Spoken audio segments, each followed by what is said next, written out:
Hi everyone, welcome to my channel. Today I'll be showing you how to take measurements for your gowns.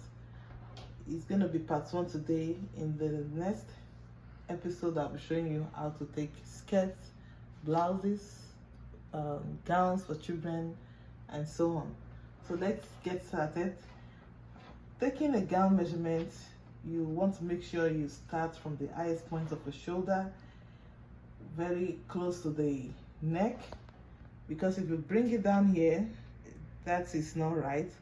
You see that our shoulder is slopey, so coming here you would have taken some inches out.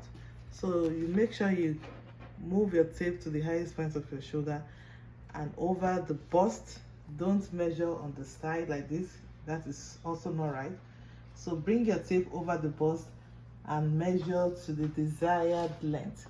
If you are doing a short gown, however short you want it to be, just put it there. If you are doing knee length, or you are doing 3/4, or you want to go all the way down to the floor, so depending on what you like or the customer's preference. So that is the length. So first of all, I'll be doing all the vertical measurements. Next, we'll be taking the shoulder to the bust point. Shoulder to the bust point is from the highest point of your shoulder down to the bust point. In this case it is 10, and also you want to take your shoulder to under bust. On this mannequin it is 12.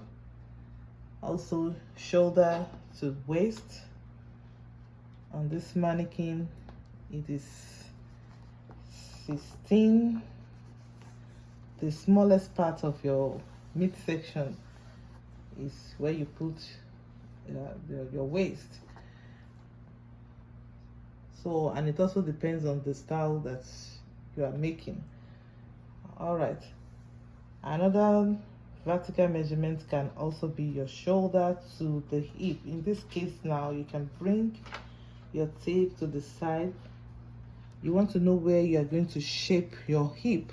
You know, our body structure is different from one another. Some people have their hip up, some people have their hip mid, and some have their a lower hip.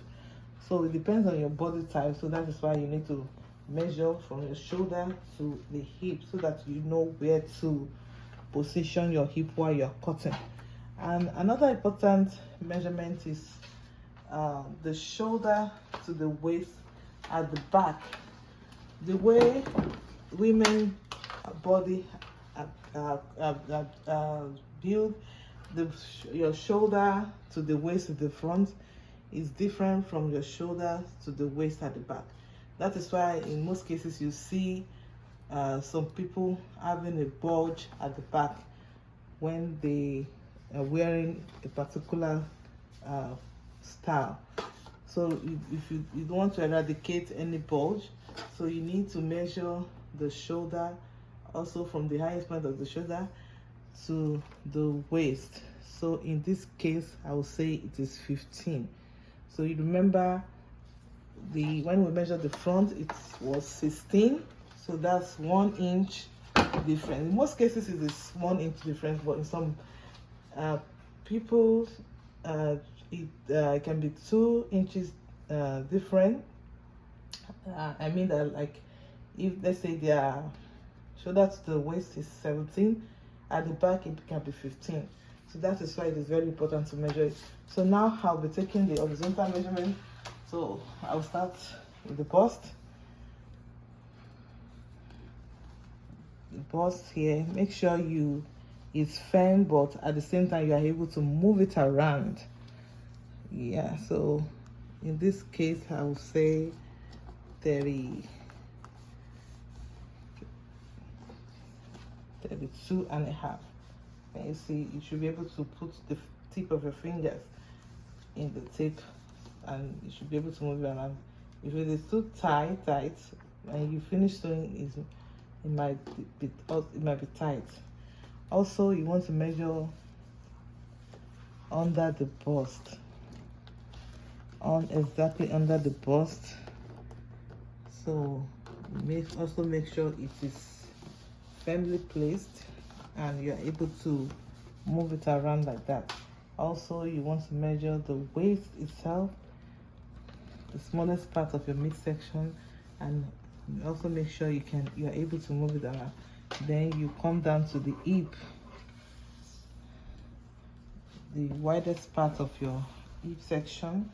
You measure it, and you're also able to move it up and down like that.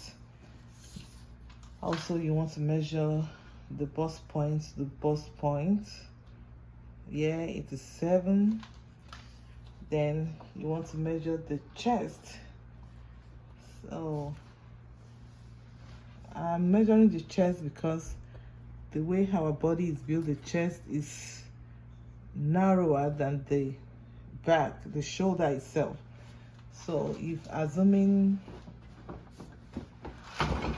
I'm doing one of the measurements is also measuring the shoulder, the back. We can also call it the back. So in here we have 12. If I also bring it down a little bit here, it's also 12. But if you measure it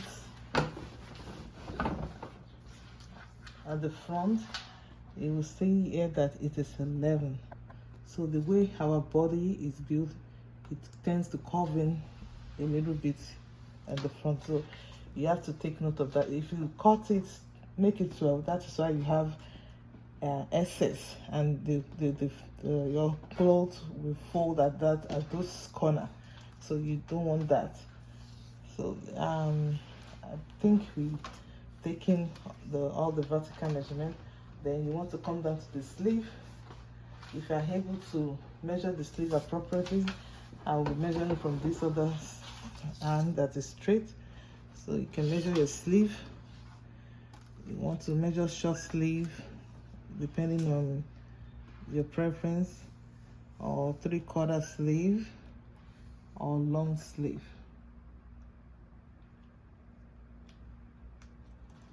Also, you want to measure your bicep. We also call it round sleeve. Bicep, make sure it is not so tight. Measure around your arm also, if you're also in 3/4. Also your wrist. When you're measuring your wrist, to make sure you're able to slide it down through the hand. If you can't, it might be a challenge for whoever is wearing the clothes to bring out the hand, except if the fabric is stretchy, then you don't have to bother. You can make it as firm as it can be, or you can just put a little slit. If you want it nice fitting end, you can just put a little slit so that when you're taking it out, it can slide easily down the hand. And if depending on the style you are making, also if you want to measure the neck, you just measure it and make sure you have enough allowance to move around like that. I believe this video has been able to help you. Next time I'll be showing you how to measure a blouse, a skirt, and some other things. See you in my next video. Thank you for watching. Please click the subscribe button, share, like, and God bless you.